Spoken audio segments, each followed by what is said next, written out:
أما بعد فأعوذ بالله من الشيطان الرجيم بسم الله الرحمن الرحيم عن مالك بن هبيرة قال سمعت رسول الله صلى الله عليه وسلم يقول ما من مسلم يموت فيصلي عليه ثلاثة صفوف من المسلمين إلا أوجب فكان مالك إذا استقل أهل الجنازة جاءهم ثلاثة صفوف لهذا الحديث رواه أبو داود. وفي رواية الترمذي قال ما كان ابن مالك بن هبيرة إذا صلى على جنازة فتقال الناس عليها فدعاهم ثلاثة أجزاء ثم قال قال رسول الله صلى الله عليه وسلم من صلى عليه ثلاثة صفوف أوجب رواه ابن ماجہ نحوہ. حضرت مالک بن حبیرہ رضی اللہ تعالی عنہ سے روایت ہے، وہ فرماتے ہیں کہ میں نے رسول اللہ صلی اللہ علیہ وسلم کو فرماتے ہوئے سنا، ایسا کوئی مسلمان جو فوت ہو جائے تو اس پر مسلمانوں کی 3 صفیں نماز پڑھیں، مگر اللہ تعالیٰ واجب کر دیتا ہے.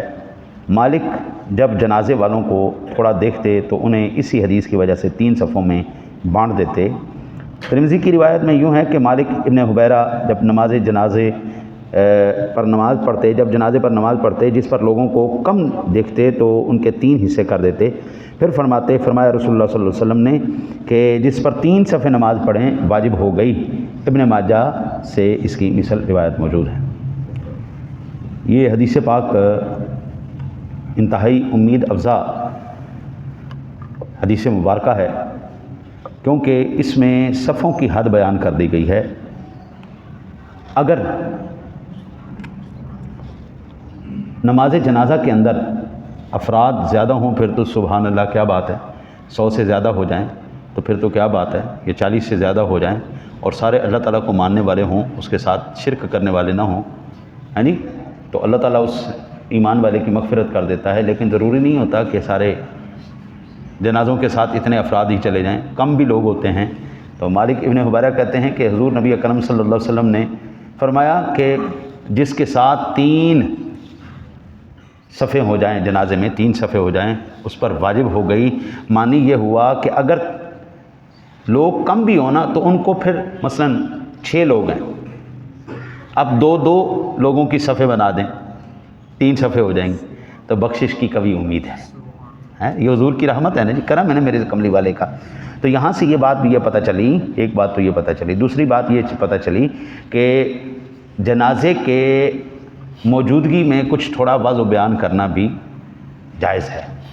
یہ صحابی رسول ہیں، یہ بتا رہے ہیں بھی ایسا کرنا چاہیے، ایسا کرنا چاہیے. یہ بات بھی ہمیں اس بات سے پتہ چلی.